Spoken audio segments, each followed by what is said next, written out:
breaking deep inside. 'Cause it's too late, your time is up.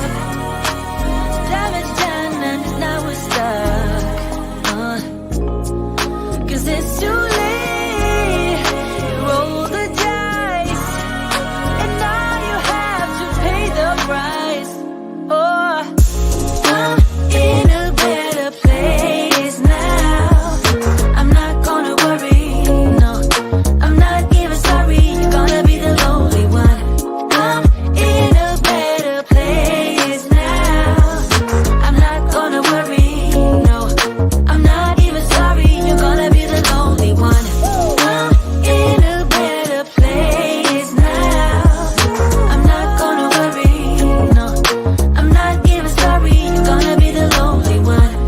I'm in a better place now.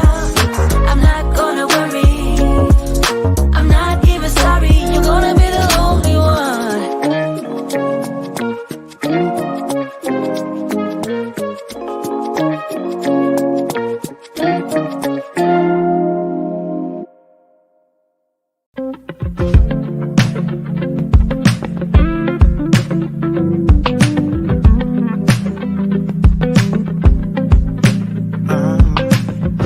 There's nothing that I can say or do, and it seems that words won't change a lot.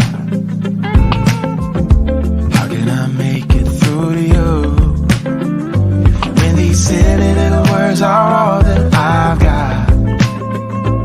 We can try to just pretend I could hold you once again, 'cause I'm scared of feeling lost tonight. When I wake up, it's you that I think of. It's true, it's so obvious, but I'm holding back because you don't want me like I want you. You don't feel me like I feel you. Oh no. And I must confess that you don't touch me like I touch you. Never blush, baby, when I kiss you, but you don't. And I must confess that I wish I'd find someone new and forget about you. Forget about you. Forget about you. Forget about you. Forget about you.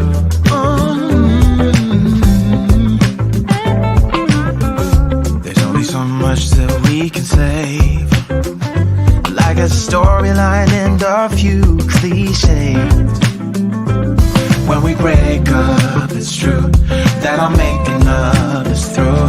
I don't wanna pass the buck, but we're in this place because you don't want me like I want you. You don't feel me like I... Hey, welcome back to the Unbought and Unbossed show. Today is Friday, May 7th, 2021. Coming up on the show today, we got a jam-packed show for you today, everybody.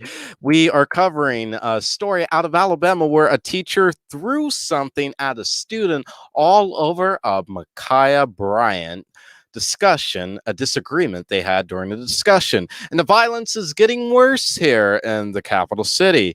And the Safe Streets Initiative program, does it work? Do you like it? I don't know, but it's launching again. And a Ken, yes, I said a Ken this time, not a Karen, but a Ken has racially profiled a black woman in a Central Ohio grocery store, and we have the video for you, and you'll only get to see it right here on the Unbought and Unbossed show. Let's roll, y'all. Now listen here on the Unbought and Unbossed show with Devontae Goins. He's here to skip past all the drama by reporting on news stories that are relevant to Black America without all the hyped up false context that drives ratings. Our news deserves special attention, and Devontae intends on giving it that attention right here on this show. Right now, this is the Unbought and Unbossed show with Devontae Goins.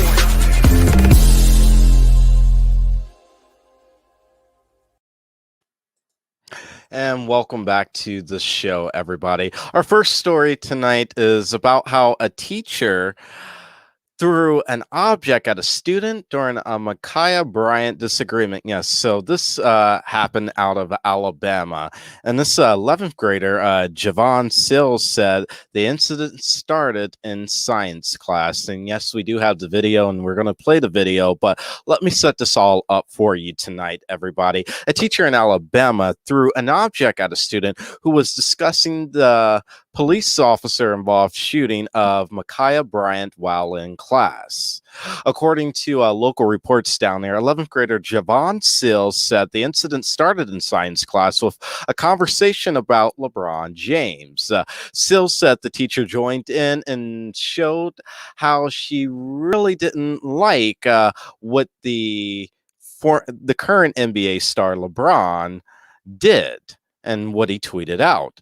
And so the student, he went further to state that he and his teacher started talking about Ma'Khia's death, and that then his phone was taken from him, or not his phone was taken from him, but he took his phone out of his pocket and he began recording what happened next. I want to play this for you, and then I want to have a discussion with you, because this type of thing needs to stop here in America.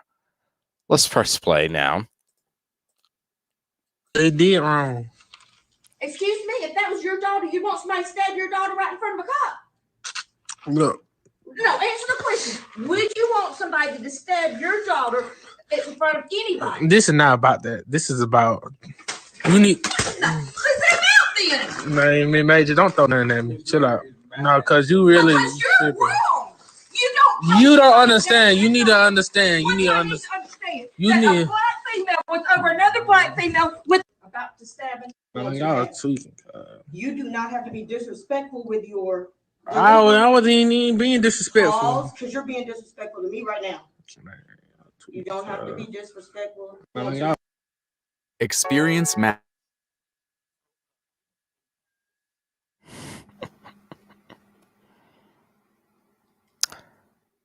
She claimed he was being disrespectful.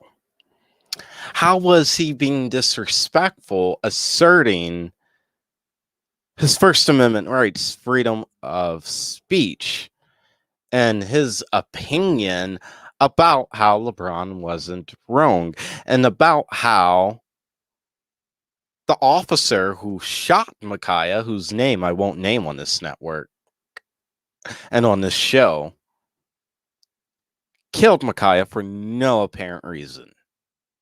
But yet he was wrong and disrespectful. I tell you what was disrespectful: this fucking teacher throwing something at a student. She needs to be fired, because her job is to teach students. Yes, it's healthy to have debate, but what is unhealthy is when a teacher now begins throwing objects at students. She's crossed the line.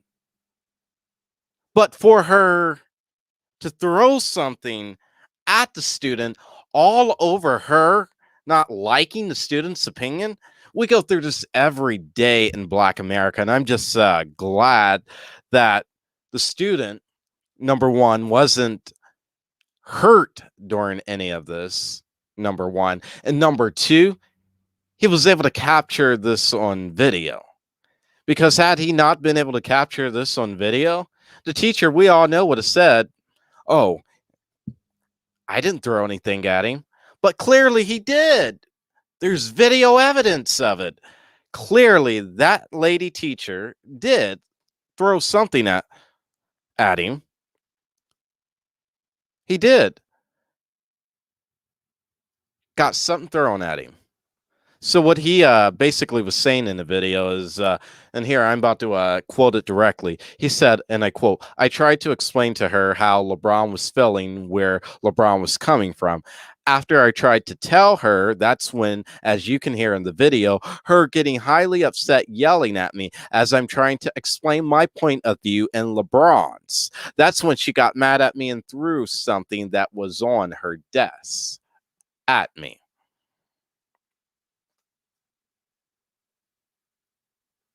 I'm so thankful. I'm so thankful for phones. I really am. His mother said that she's upset at this, as any mother should be. And not only is she upset about this, but she's upset that the school never even contacted her about this, and that she first had to learn about this incident on social media. What his mother said to a local reporter down there, she said, you can hear from the beginning how upset the teacher was. She was just very angry because he disagreed or didn't get a chance to really say what he wanted to say, and she threw something at him. I told her at a higher standard, she is a teacher, and if this conversation was too emotional for her, then she should not have held that in the classroom. She's absolutely right, but not only should she not have held that in the classroom, she had no right to throw anything at a student.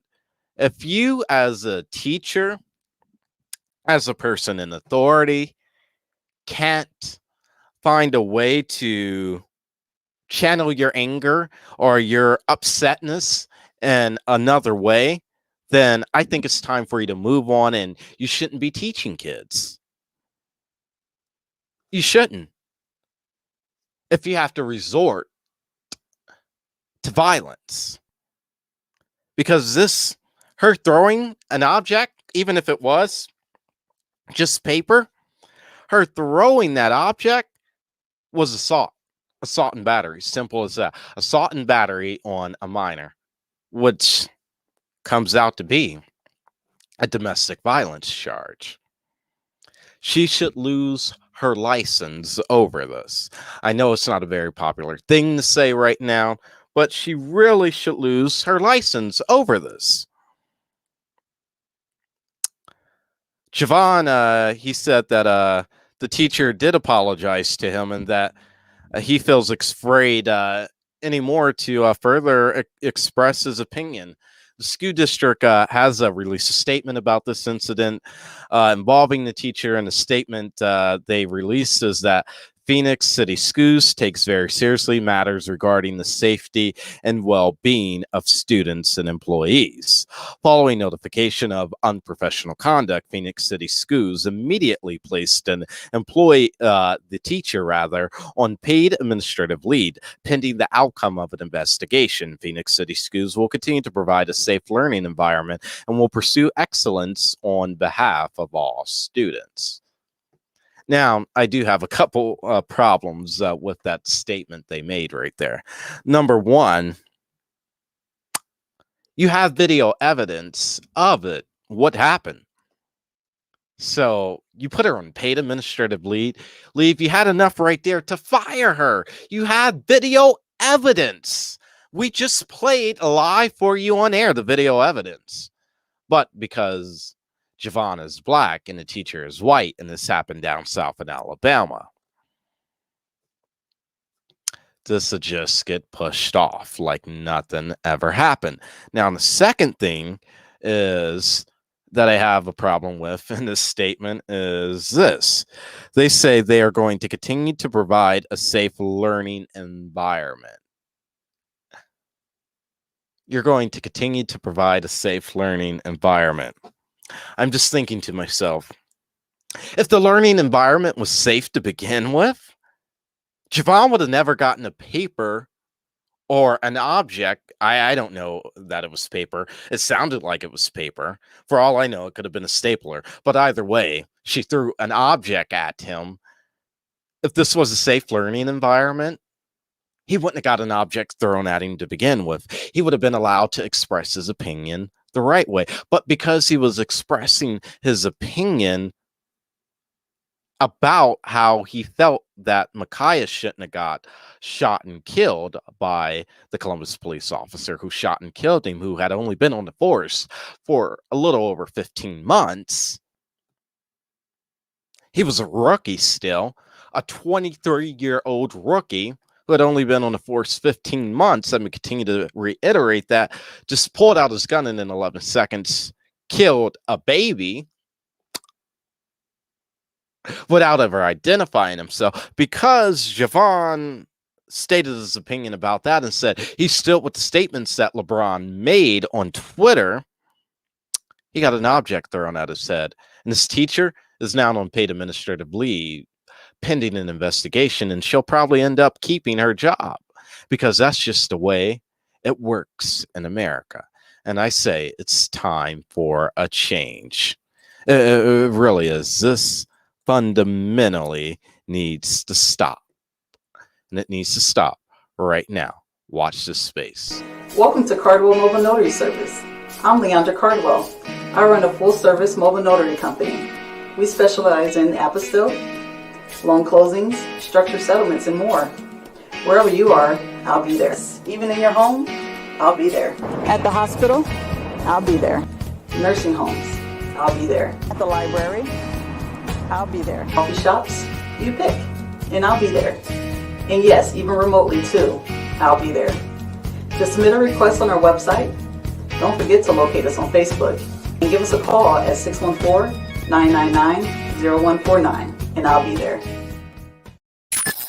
If you're tired of mainstream media outlets selecting news stories and events that don't appeal to Black America, then become a member of the UnBossed Network today, where we are the voice of Black America and providing coverage of events and news stories that you won't hear anywhere else. Visit theunbossednetwork.com to become a member today. All right, everybody, welcome back to the show tonight. I want to talk about our second story tonight about how violence is getting worse here in the city and what Andy has as a plan just isn't working. He thinks it is, but it's not. And I want to talk about his plan a little more, but I want to play this clip for you first. And asked the mayor today what he's doing to prevent more 9-year-olds from being caught in the crossfire.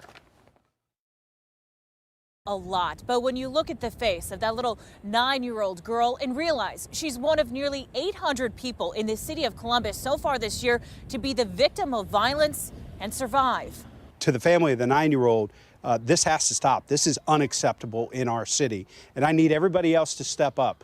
Since last June, violent crime in the city of Columbus has increased at record-setting levels. More than 200 more people have been the victims of felonious assaults than last year at this time. And the city has experienced nearly double the amount of homicides.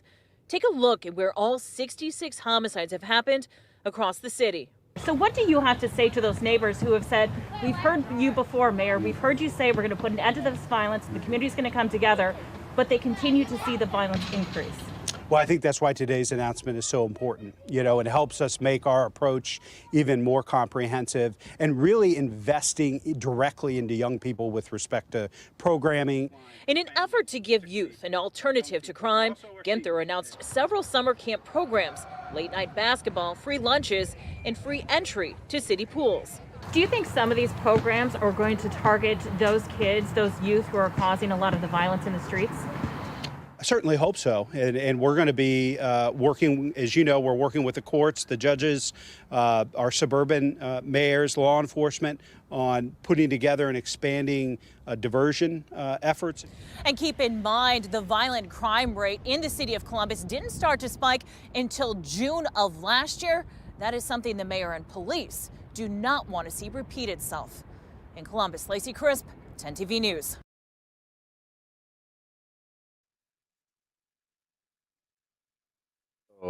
Back here live right there, and at a clip you saw, or not you saw, but you heard a few different things brought up by the mayor. I'm trying to get my words straight right here because the mayor, he pisses me the fuck off. I'm sorry. He really, really does. And for all of you that watch this show and say, Devontae, you cuss too much. Well, cussing keeps me stress-free and keeps me sane while doing this show. And sometimes you just need to cuss to get it all out.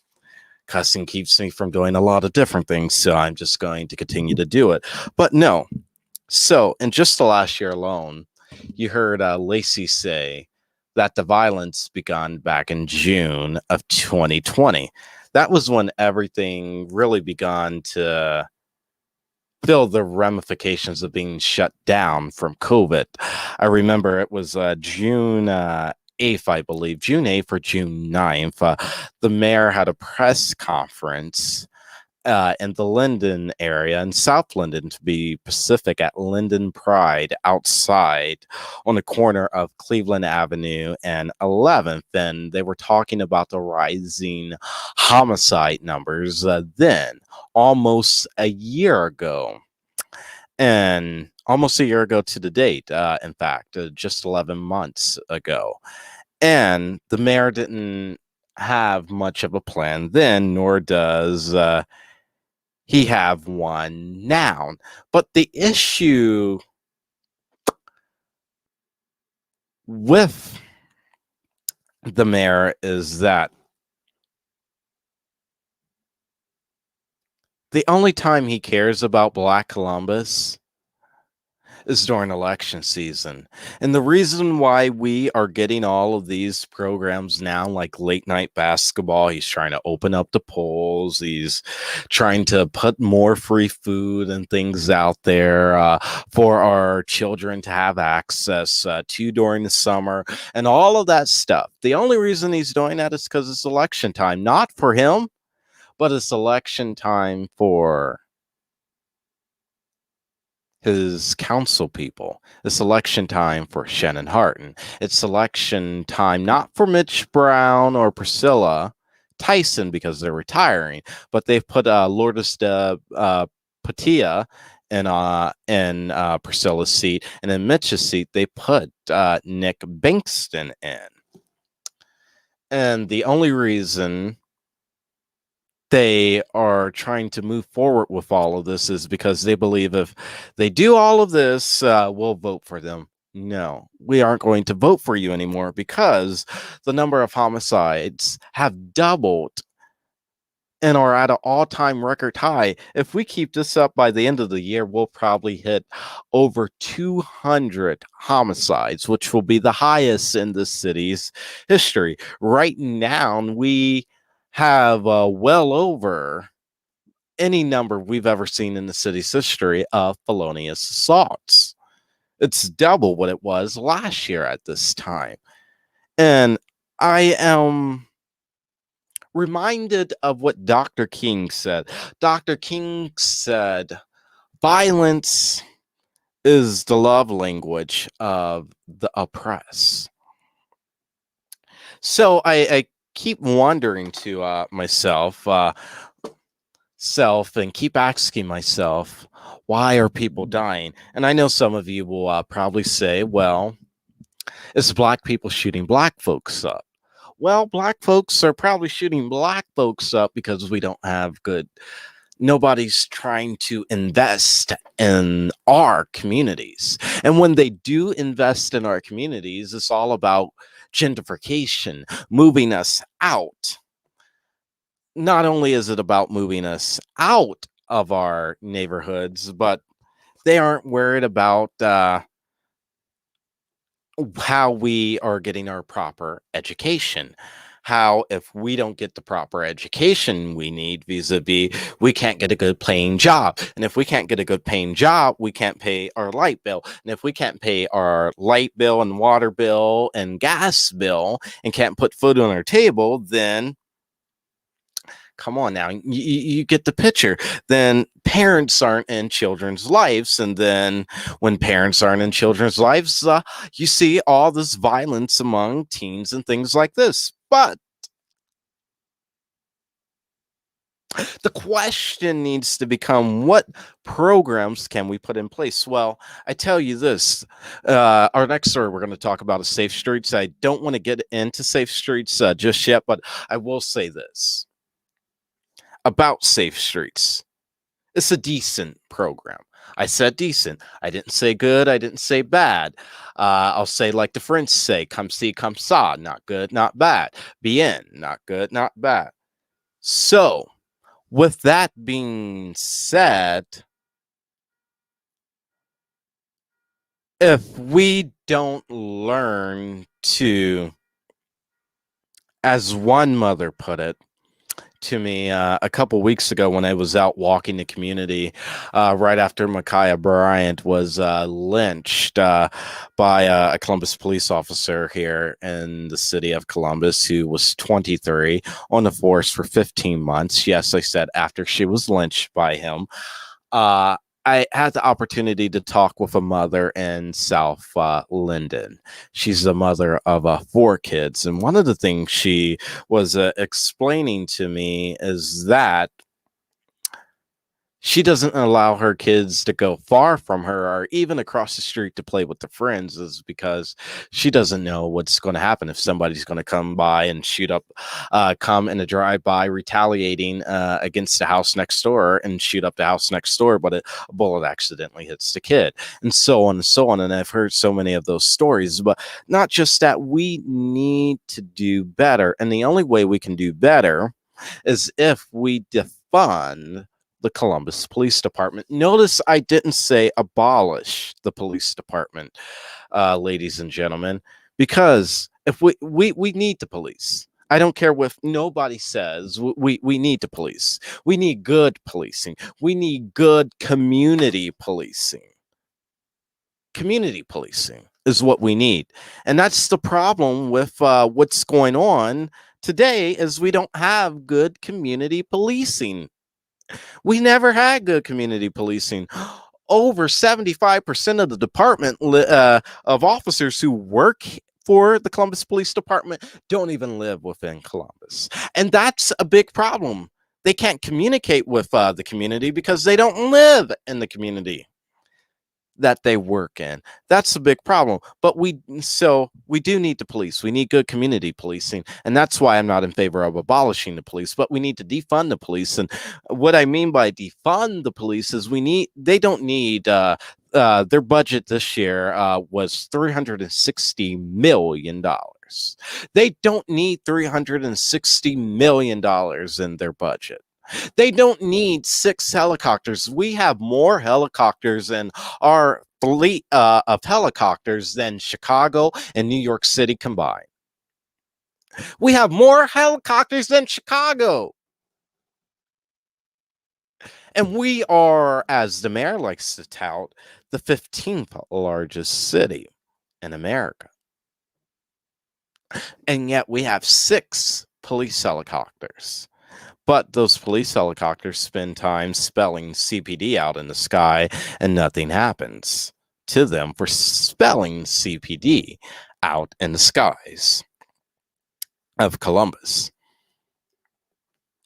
We need to defund the police. And here's how we need to defund them. We need to slash their budget by half. And with that, $360 million divided by 2 comes out to be roughly, everybody who doesn't know how to do quick math, $130 million. We need to take that $130 million, leaving $130 million with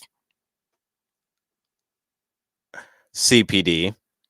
We need to take the $130 million that we are using to defund from them, and we need to invest that into parks and recs. We need to invest that into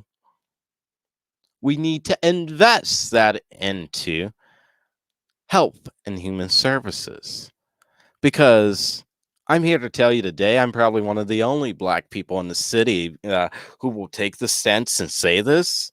And that is, we here in the city of Columbus, we put way too much on our cops.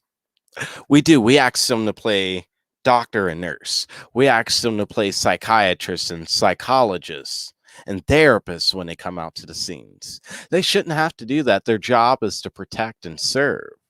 And last time I checked, protecting and serving didn't mean that you needed to be able to play psychologists.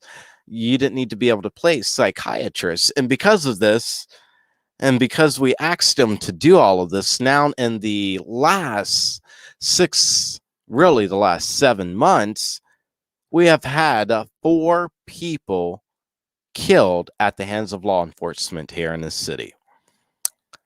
Casey Goodson Jr., Andre Hill, Miles Jackson, Ma'Khia Bryant. 4 people in 7 months. And each of those people, Casey Goodson Jr. and Andre Hill, were killed within days back in December, before the turn of the new year. Miles Jackson and Ma'Khia Bryant were killed just within 8 days of each other as well. We couldn't even begin to celebrate, rather, the little teensy tiny victory of Derek Chauvin being convicted guilty on all 3 charges, because moments prior to that, Ma'Khia's life was taken.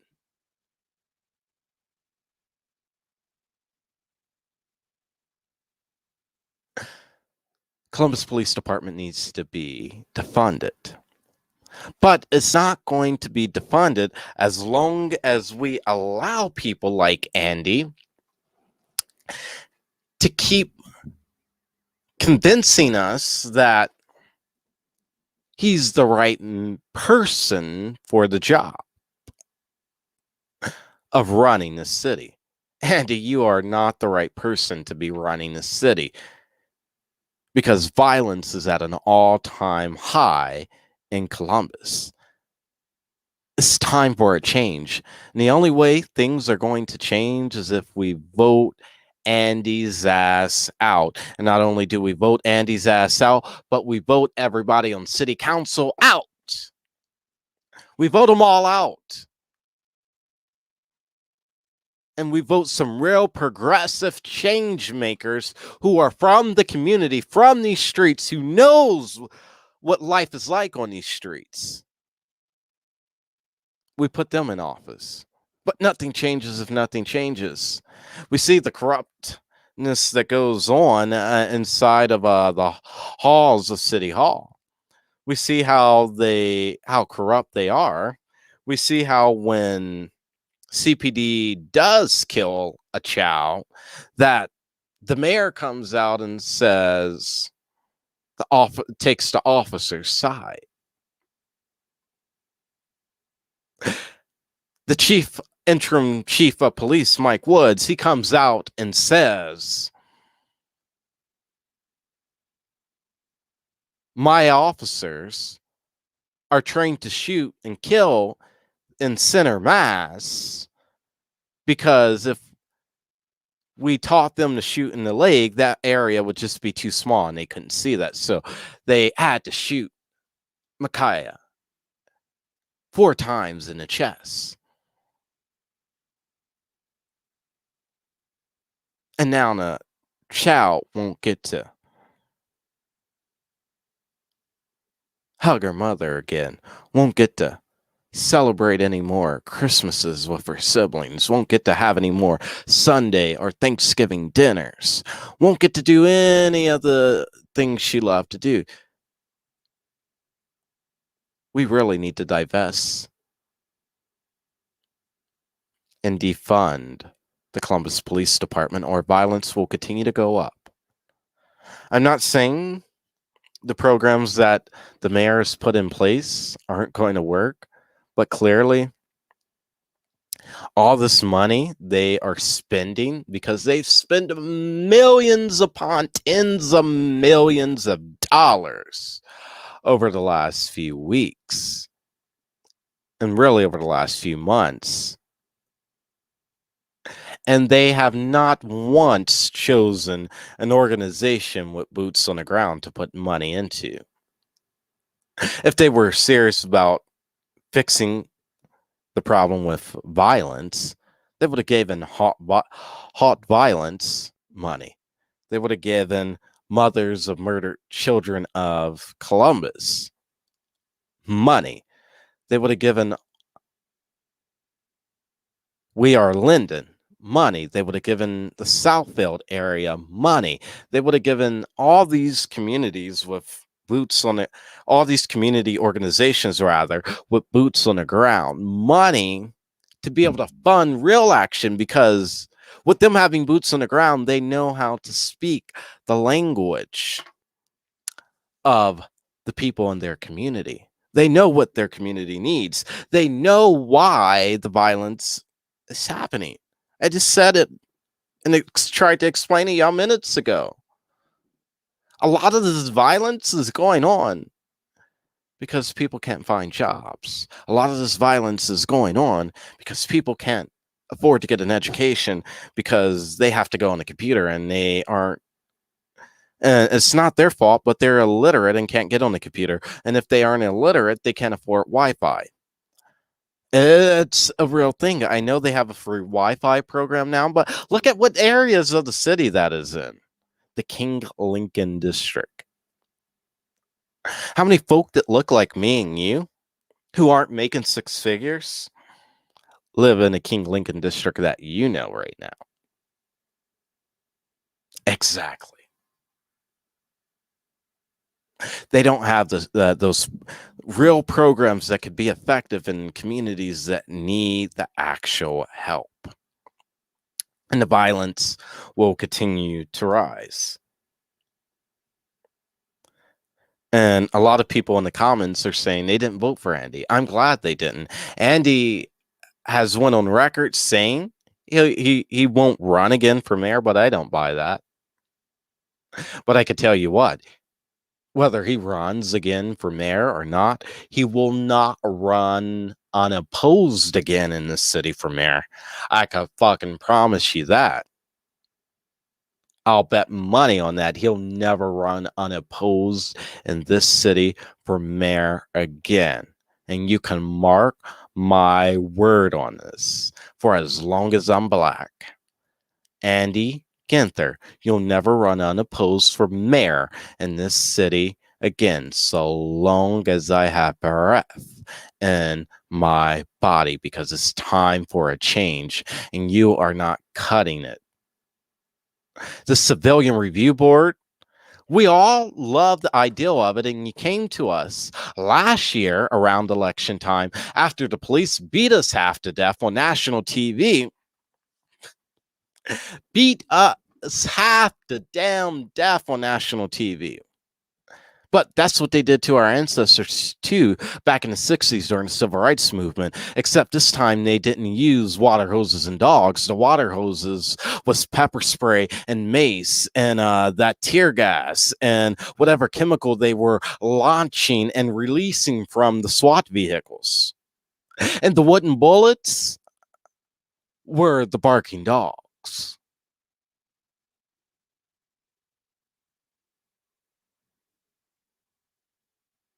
And then after they beat us to death, you said, all right, we'll reform because we see how corrupt they are, and this isn't good PR for us.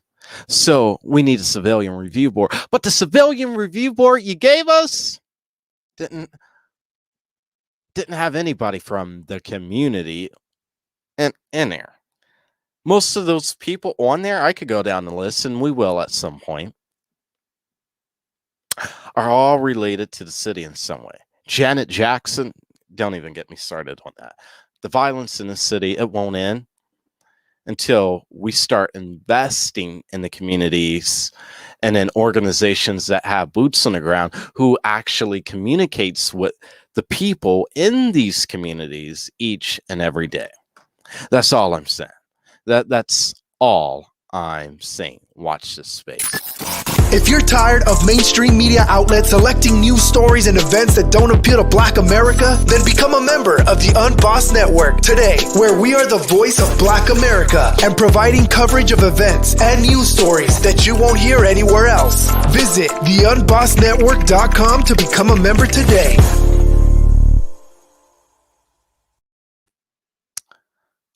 So, Safe Streets has started back up, and this is the 5th year in a row, rather, for Safe Streets here in Columbus.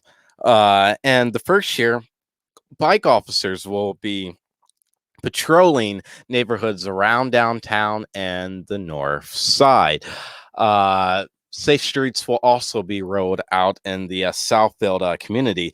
But I was talking, well, I wasn't speaking with, I was on a commission meeting, the North Central Area Commission meeting last night, and one of the sergeants who runs the Safe Street program said the Safe Street program will only be rolled out in Precinct 5 and Precinct 2.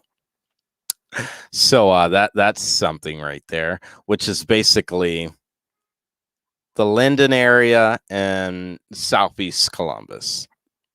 I guess those are the neighborhoods where the most violence happens, but I'll leave that where it may, because the mayor is saying that Safe Streets has had very positive reviews over the past few years, and is one of several anti-violence programs he's expanding because he has seen a spike in shootings and killings. Normally, Safe Streets runs during the summer months, so from the end of May until the end of August, beginning of September, just 3 to 4 months throughout the summer. But this year, the mayor has chosen to roll out, because of the violence, this past week, Safe Streets a month early, and who knows how long it's going to run too.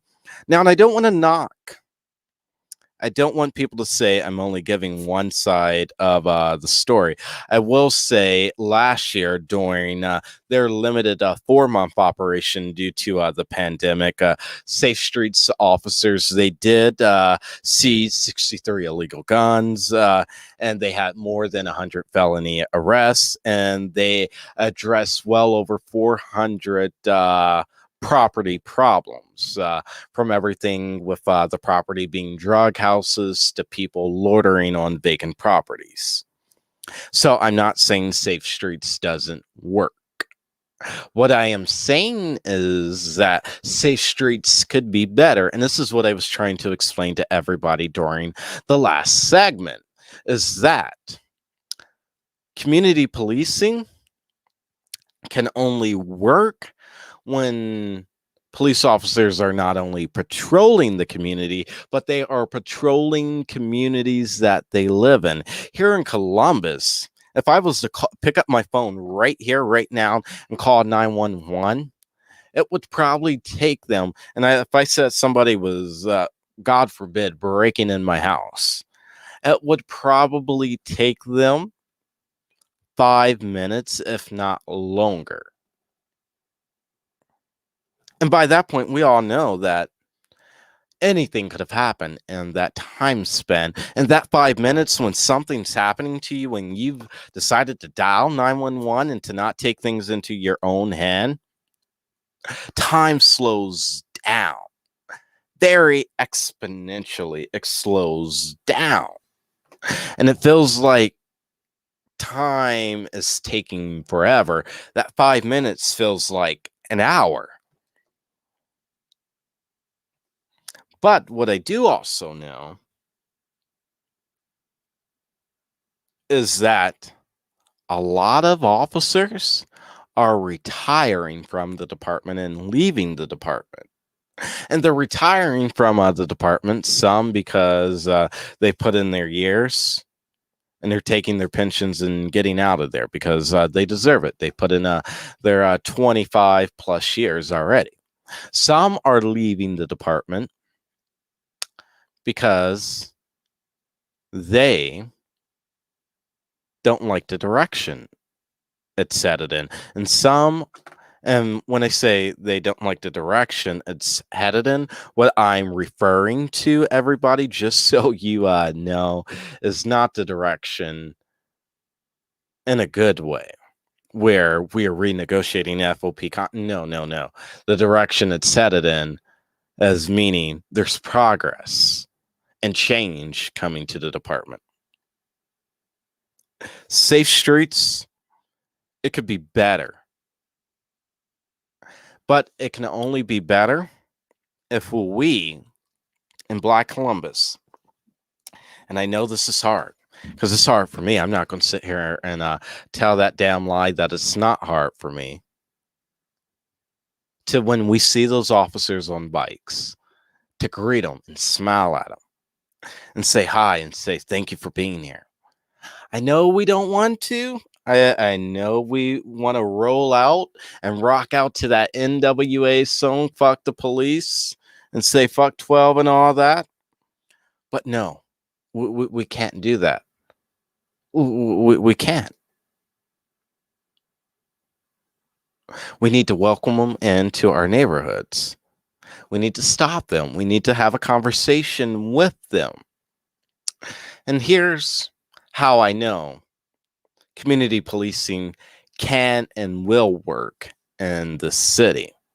If implemented the right way, and if we get the officers to move into these neighborhoods, if we get them to move into the neighborhoods and which they're going to be patrolling and living in, here's how I know it will work. When I was going to college, I went to Wittenberg University. My first year there in 2013, they had welcomed on a new chief. The chief was from the outside. And the first thing the chief did was he made the officers for over half their shift get out of their cruisers and begin walking around campus and talking with students. Going inside the dorm room, sitting down with them, having lunch, shoot some pool in the commissary areas, play some ping pong, and to really take time to get to know the community, to get to know the students.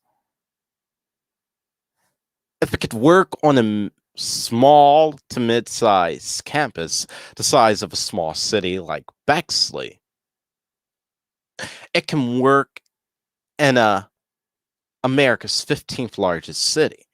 You might be saying, Devontae, you got to be out of your mind. But no, I'm telling you, same principles and philosophy can be taken and implemented here.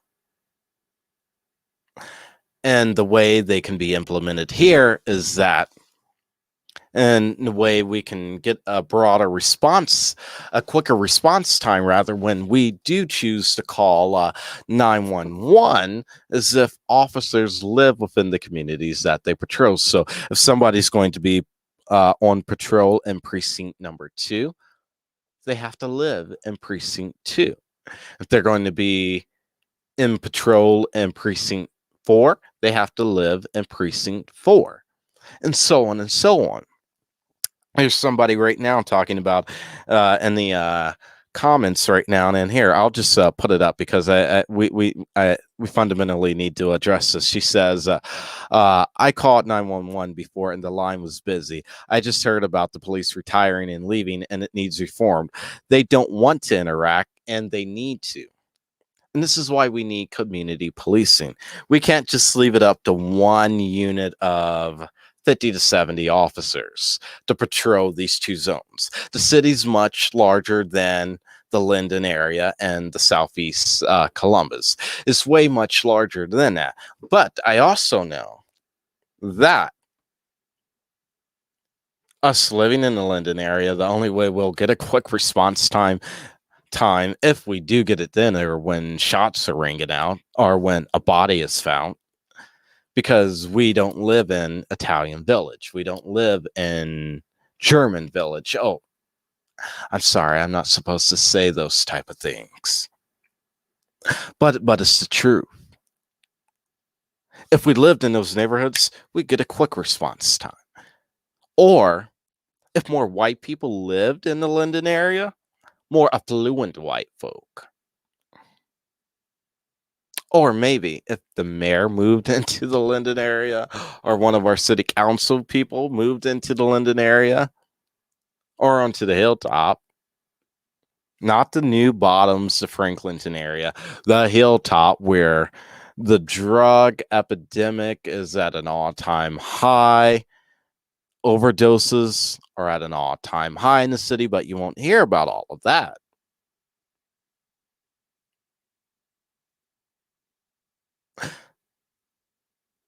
Change.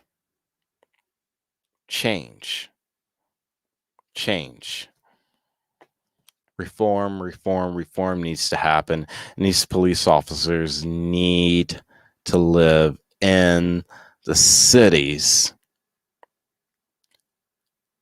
and in the communities, in the neighborhoods in which they patrol, so they would be able to communicate better.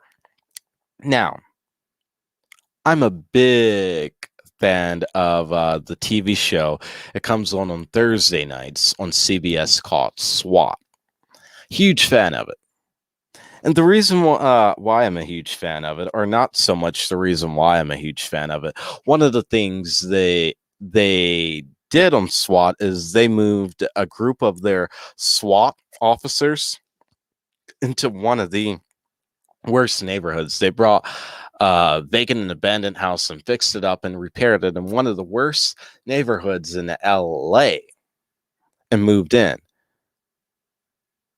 And now they are being able to interact with the community way before they ever have to interact with them with their shield and weapon. And the community is now able to view them and their relationship differently. The community is now able to knock on their door and say, hey, I got a problem. And they don't have to deal with it with their guns and things like that. They can talk out the problem and do whatever it is that needs to be done in an official or unofficial capacity. But the police are just their neighbor. Now, and I have younger siblings, and my younger brother, who will be 6 on the 22nd, he tells me all the time, Devontae, I want to be a cop or something to do with being a first responder. Most of the time he says I want to be a cop. And I'm not going to lie to you, that scares the hell out of me when he says he wants to be a cop. Because cops are killing us. The cops are 5 times more likely to shoot him and me and you too than they are a white person here in Columbus. They're 5 times more likely to shoot us for being black. And that is a shame. That is a crime to be black in America. But that's where we are. That's where we are. It is a crime to be black in America. I'm interested to see how the Safe Streets program works and how it progresses this season. And I will be on this show having the officers on to this show to discuss what we as a community, what we as Black Columbus can do to help them out and help make their job easier. Now, and I know I won't be liked by a lot of folk for saying that I'm going to have CPD officers on this show to come and talk about why we should work with them in the Safe Streets initiative. But I can't take going to another funeral. I really can't. I don't know about you, but I can't take shedding any more tears because we have decided to shoot up our own people. It's bad enough they're shooting us up, but now we're shooting us up. So I can't wait to invite them on. I have their email, contact information, and their phone numbers. And I'm going to be reaching out to them in the coming days and weeks ahead to have them on here to discuss the Safe Streets program and what we can do to work with them. Because as long as we are working against CPD, we'll continue to see this tension and opposition. Not only will we continue to see this tension and opposition, but, and I know the protest community isn't going to like me, but oh well. Oh well, this needs to be said. I told you already that we don't need to abolish the police department. We just need to bring reform to it, and we need to defund it. because they don't need $360 million. They don't. So we're going to work with them and do everything that we can. And then when they continue killing us, because they will kill another Casey, they will kill another Andre, another Miles, another Ma'Khia. Sadly, they will in the coming months. CPD will. It's just a fact. And we speak truth here on this show. Truth. We speak truth to power. They will kill somebody else. Another black and brown brother or sister. And when they do, we can't say that we didn't give them the opportunity. We didn't decide to try and work with them to try and get them over this hump, to try and figure out what the problem was. We didn't try and work with them, and they can't say, well, they didn't understand us and all that. We're trying to work with you. So when that happens, burn this baby down. Burn this baby down. When they do kill one of us again. Watch this space, because when we come back, we are going to be featuring a brand new segment called Hell to the Nah. Watch this space. Welcome to Cardwell Mobile Notary Service.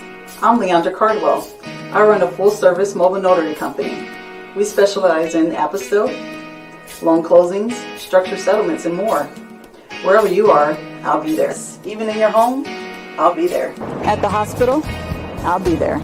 Nursing homes, I'll be there. At the library, I'll be there. Coffee shops, you pick, and I'll be there. And yes, even remotely too, I'll be there. To submit a request on our website, don't forget to locate us on Facebook and give us a call at 614-999-0149, and I'll be there. Hell no, to the no, no, no. Hell to the no, hell to the no, to the no, no, no. Hell no, no. Yes, hell to the no. Hell to the no, yes. We have a kin problem here in Central Ohio. Yes, so a couple days ago, a black woman was physically assaulted in Granville, Ohio, in a supermarket. She was originally racially profiled, and when she wanted to make a report about being racially profiled by this employee of this grocery store,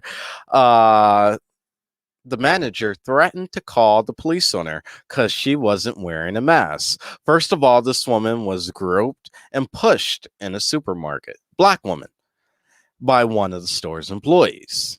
Unfortunately, this is not the first time that this employee has been caught in the act of being racist. So, we're going to air this video that was sent in by one of our viewers. And just watch it. This is just some of the things they say hell to the no about. What is your name? Who's the manager here?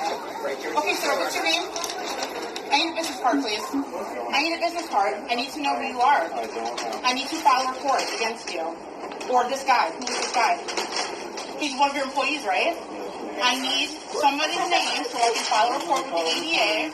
Go ahead and call the police. I'll get a police report. Please call the police guy. Then I'll get your name to the guy. This is wrong. You cannot violate the ADA. It's not right. You know. So if somebody give me a business card, then I'll be on my way. But I need a business card. I need a name so I can file a report. Flowers. I don't care. Give me a business card. Give me a business card. So, she was groped. Then she said after she was groped and pushed, she tried to do the right thing and tell the manager, like, hey, look, I want to make a report. And the manager threatened to call the police on her. He threatened to call the cops on her because she was black and wanted to make a report. And I'm glad this video was being recorded because this crazy ass Ken wanted to call the cops on her because she was black and said, hey, look, that didn't happen. You need to get back in your place. We see this time and time again in America happening. We see all these crazy ass white people videos and crazy ass Karen and Ken videos, but we very rarely have the video to prove that this is going on in Central Ohio, and it goes on every day in Central Ohio. So what I want you to do is I want you all to start taking out your phones when you see white folk here in Columbus being racist or being prejudiced, as you like to call. Take out your phone, turn it like this, and record it. Turn it horizontal and record it and send us the video so we could play it right here in our Held to the Gnaw segment. Because until we begin and until we start putting these folk on blast and telling them and put them on notice that they are being watched and we will not stand for this any longer, they will continue to do this because they've gotten away with it for so long, and we aren't going to let them get away with it any longer. These Kens and Karens have got to go. They've got to go. I tell you all the time that Jim Crow had some cousins and aunties and uncles and nephews and brothers and sisters and daughters and sons. And these Karens and Kens are related to Jim. And they come in all shapes, forms, and fashions. I mean, I had a Karen tell me a few weeks ago that black media doesn't matter. And this was a Karen in the mayor's office. And I hope to God she's watching the show right now, or that she watches the clip. I hope somebody sends her this clip. This was a Karen in the mayor's office because she didn't understand black media and the importance of and significance of black media. She thought she could take us off the list because we weren't given the mayor favorable press coverage. I had another thing coming for this Karen. We're coming for your ass. And you won't do this to anybody else because we're saying hell to the gnaw about that as well as the woman who was profiled and groped in a Grandview store. And to the viewer who sent this in, or to any of our viewers who knows who that lady was in the video, text me her name or information if you have it, because I would love to have her on the show so she could tell her side of the story about what happened. Because this platform is a platform and a show for us, by us, where our voices and our stories matter and will be told, whether the powerful and elite like it or not. Well, that's going to do it for us here on a Friday night, everybody. I want to thank you all for tuning in and joining us. I know this was a late edition of the show. We are getting back into doing live shows, and the next thing that is stemming for the Unbossed Network you aren't going to want to miss is some big stuff on the horizon as we approach our year anniversary. The Unbought and Unbossed show is back daily. I don't have a specific time for it, but we will be live every day doing live shows, and we will be bringing you the best of live news and analysis and commentary on the day's issues about what's going on around the city, Monday through Friday. And we will be bringing coverage of live events to you as well that are going on in the community. And we are also going to be partnering up with a local organization out there that's Black Run. Notice I said that's Black Run and Black Operated. that's going to be getting you all of the latest voting information you need to know to be an educated and informed voter at the polls this November. And we are going to invite all of the candidates who are running for office the opportunity to come on this show and to have a conversation with myself and you about their platform and their policies. Now, I'm telling you right now that most of them are probably going to turn down and decline the offer, but the offer stands. This won't be one of those Channel 4, 10-6, or Dispatch interviews. No, you see the name on this moniker right here, Unbought and Unbossed. We truly are unbought and unbossed. And when they come and sit down with me, whether in the studio or virtually, they need to remember that we are holding no punches, because that's what we do here on the Unbought and Unbossed show. We keep things real, we keep things raw, and we speak truth to power, whether the powerful like it or not. All of you right now, I need you to do me a favor, and I need you to support Black-owned, independent, local media. We are the only network and media outlet out here in the city, really one of a very few in the country, bringing you news like this. And we need your support, because the only way we can remain unbossed and stay unbought is by you becoming a member.